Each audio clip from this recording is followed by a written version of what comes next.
الله الرحمن الرحيم. من امام مبنى محافظه السويس قابلنا المهندس دكتور عمرو حسب الله، رئيس مجلس اداره والعضو المنتدب بشركه السويس للتنميه الصناعيه. حضرتك بخصوص المجموعه اللي جت وتظاهرت امام مبنى المحافظه منذ ايام وقالت ان هناك فصل جماعي وتعسفي لبعض العاملين بالامن بشركه التنميه الصناعيه بأوراسكوم، واللي بيفصلهم ضابط شرطه اسمه احمد بهي. ايه صحه الكلام دوت؟ احمد بهي موجود معانا اهو. صحه الكلام ده عاري من الصحه تماما، لان لم يتم فصل اي عمال.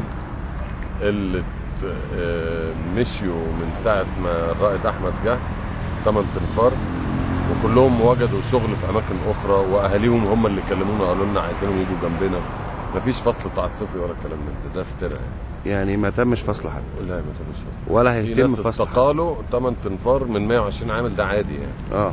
وراحوا اشتغلوا في بلدهم من بني سويف وحاجه زي كده. يعني مفيش فصل تعسفي ولا في نيه ان احنا نفصل حد. انما الناس اللي مضربين واللي ما جوش العمل دول احنا مش عايزينهم ولا عايزينهم يجوا يشتغلوا معانا تاني. انا واضح اهو بقولها لك، احنا ما فيش شغل. لا احنا مش بنشتغل في محل ايس كريم ولا محل موبايلات، احنا مدينه صناعيه وامن. ما ينفعش انا عندي 10 مليون متر ومره واحده الاقي قطاع الامن 22 واحد مضربين عن العمل. راح عمرو محمد صفصفوا النهارده نزلوا لغايه كام 14 ولا 15 واحد. الناس محترمه قالوا احنا غلطانين ورجعنا، دول اهلا وسهلا اتفضلوا. انما اللي بيضغط على الاداره وايه طلبه؟ عايز تعرف ايه طلبه؟ لا عايز مرتب زياده، اقل واحد فيهم بيقبض 1700 جنيه. لا عايز سمعت ان في واحد النهارده كان قابض 3400 جنيه.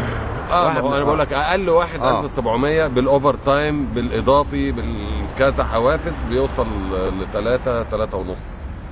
بس انا بقول لحضرتك اقل واحد، لان في صحافه هنا بتتكلم. اقل واحد 1700 جنيه. ايه طلبهم؟ يمشي المدير بتاعه. طبعا ده مش هيحصل ولا هيحصل، لان ده تخصص اداره مش تخصص عمل. بس فيعني وبعدين كلهم على بعض 12 واحد، يعني مش عندنا بلاوي اكتر، وعندنا سيراميكا كليوباترا وعندنا تراست يعني مش دول ال 12 واحد اللي هيعملوا الموضوع. انا عاجز عن شكر حضرتك. احنا جايين هنا بس نطمن على المحافظه بتاعتنا ونحاول نزق شغلنا. مش معقول يا جماعه نجيب مستثمر والمستثمر يطلع من الباب اللي وراني هربان علشان في 600 700 واحد عاملين مظاهره، واللي بيعمل مظاهره ده ماشي اتفصل تعسفي كذا ماشي موافق. طبعا ده ما حصلش، بس فلنفرض يجي يقابل محافظ ليه؟ والمحافظ ده مش وراه شغل، مش بقاله ماسك هنا بقى ما كملش شهرين على بعض، مش يشوف شغله؟ كل واحد عايز طلع له دمل ولا متخانق مع زميله عايز يقابل محافظ، من اول اللي عايز شقه للي عايز يبيع كشك للي عايز. ما ينفعش كده، البلد لازم تمشي. بما انك تكلمت في موضوع كليوباترا وتراست، ده مثال يعني. دول 6000 عامل مش 12 عامل. بس الناس ديت مش عاملين اضراب، يعني بتقعد سواء دول او دول، لا دي شركه صاحب المصنع بيحاول ان يغلقها ويشرد عاملين جوه الشركه. هي يعني بقى برضه نتكلم برضه بصراحه. بيغلقها وبيشرد. قلت لي خط تحت كلمه يغلقها ويشرد. من حقه انه يقفل. انت عربيتك ادمت، مش من حقك تبيعها؟ افهم بس يعني. اقول لك لا ما تبيعهاش، في عشره. الراجل بيخسر. انا ما اعرفش طبعا ايه حيثيات الموضوع، انما انا لفت انتباهي كلمتين. بيغلقها من حقه يغلقها. بيشرد لا ما بيشردش.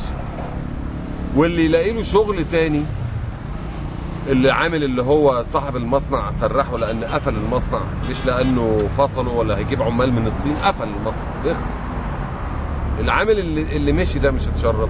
ما يجيش هنا يقول للمحافظ شغال. اللي يشغله المفروض يكون ايه؟ مؤهلاته، شغله، امانته، هو ده اللي المفروض يشغله. فاهمني؟ مش انما يعني كلمه تشريد دي انا مش موافق عليها. ويغلق المصنع ما تحطهاش في اطار عيب او نداله، لا من حقه يقفل المصنع، ده شغل مش يعني اخد بال حضرتك. بس انا بشكر حضرتك وناخد كلمه من احمد بهي. رائد احمد بهي. رائد احمد بهي هنقول حديث الساعه بالنسبه للامن. ماشي.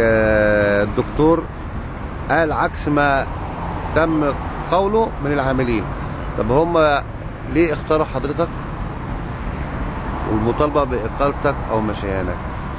انا مديرهم، انا اللي في وشهم، انا اللي بتعامل معاهم، انا اللي بقول له اعمل دي وما تعملش دي، انا اللي بنزل له لوائح يمشي عليها، انا اللي بقول له ازاي تتعامل مع الشركات اللي حواليك، انا اللي بعمل له قيمه مع الناس اللي حواليك.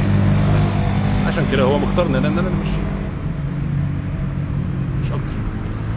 انا بشكر حضرتك لتوضيح الصوره، وكل سنه وانت طيب.